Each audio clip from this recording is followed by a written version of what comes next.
अब पाकिस्तानी टीम को तरक्की करने से, क्वालिफाई करने से दुनिया की कोई ताकत नहीं रोक सकती। अब पाकिस्तानी खिलाड़ियों के बल्लों से आप रन्स देखेंगे और हमारे बॉलर्स विकेटें उड़ाते हुए नजर आएंगे, क्योंकि हम 2028 के ओलंपिक्स के क्वालिफायर्स खेलेंगे और इनमें ज्यादातर छोटी टीमें होंगी। ना भारत, ना इंग्लैंड और ना ऑस्ट्रेलिया। इन टीमों को तो हम आसानी से शिकस्त दे सकते हैं। इस पर भी बात करेंगे। फिर आपके हमारे वाहिद और लाजवाब बेन स्टोक्स रिटायर हो गए हैं। अब उन्हें क्लब जाने से रोको, रंग रलियां मनाने से रोको, अब रोक कर दिखाओ। उन्होंने तो क्रिकेट ही छोड़ दी कि भाड़ में जाए तुम्हारी क्रिकेट, मेरा नाच गाना और तफरीह खत्म नहीं होनी चाहिए। खैर, इस पर भी थोड़ी बात करेंगे। सबसे पहले आईसीसी की तरफ से जो खुशखबरी आई है, इससे हमें कुछ सुकून का सांस मिला है।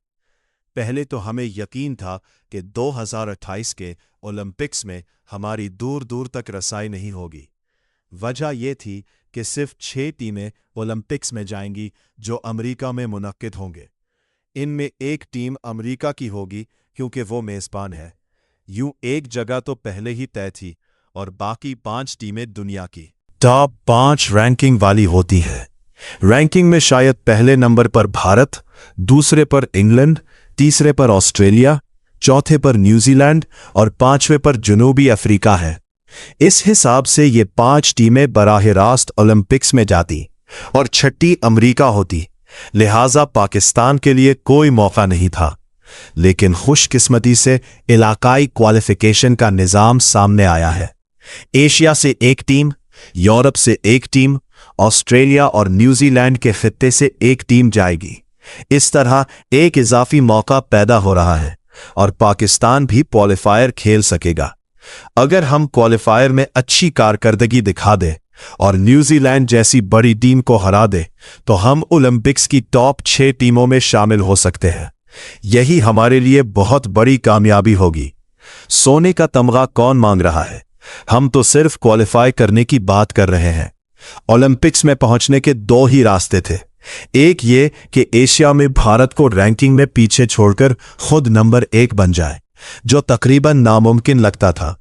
दूसरा रास्ता यही क्वालिफायर्स हैं, जिनसे हमारे लिए कुछ उम्मीद पैदा हुई है। ऐसे भारत से नंबर 1 पोजीशन छीनने की उम्मीद तो हमें नहीं थी, लेकिन भारत खुद अजीब हरकतें कर रहा है। आयरलैंड से 2-0 से वाइट वॉश हो जाना, अब इसका क्या मतलब लिया जाए?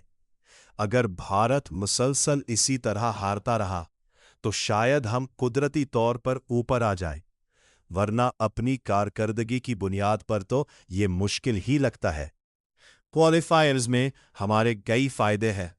सबसे बड़ा फायदा यह है कि वहां ज्यादातर छोटी टीमें होंगी, जैसे युगांडा, केनिया वगैरह। अगर हम उनके खिलाफ अच्छा खेल गए तो क्वालिफाई करने के इम्कानात काफ़ी बढ़ जाएंगे। और अगर हम वाकई क्वालिफाई कर गए तो हमारे लिए ये फ़ख्र की बात होगी, क्योंकि हालिया बरसों में हम अक्सर बड़े टूर्नामेंट्स के इब्तिदाई मरहलों ही से बाहर हो जाते हैं। दूसरा फ़ायदा ये होगा कि हमारे खिलाड़ियों की रैंकिंग बेहतर होगी। छोटी टीमों के खिलाफ रन्स बनाना और विकेटें लेना निस्बतन आसान होता है।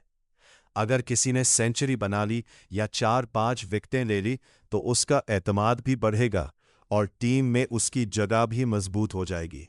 तीसरा फायदा कप्तान, कोच और इंतजामिया को होगा। प्रेस कॉन्फ्रेंसों में उन्हें बार बार मुश्किल सवालात का सामना नहीं करना पड़ेगा, बल्कि वो फख्र से कह सकेंगे कि हमने क्वालिफाई किया है और कई टीमों को शिकस्त देकर यहां तक पहुंचे हैं। अलबत्ता अगर हम छोटी टीमों के खिलाफ भी क्वालिफायर ना जीत सके तो फिर इससे बुरा वक्त शायद कोई ना होगा। अब बात करते हैं बेन स्टोक्स की रिटायरमेंट की। हाल ही में उनके बारे में खबरें आईं कि वो एक क्लब में मौजूद थे जबकि उन्हें वहां नहीं होना चाहिए था। फिर इंतजामिया ने उन्हें पकड़ा और काफ़ी बातें हुई। मुज़ाकन कहा जा रहा है कि उन्होंने सोच लिया कि अगर इतनी पाबंदियां लगनी है तो क्रिकेट ही छोड़ देते हैं।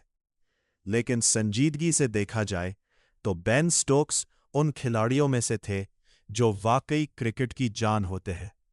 मुश्किल हालात में खड़े होना, दबाव में बेहतरीन कारकर्दगी दिखाना, मैच का रुख बदल देना, ये उनकी खास पहचान थी।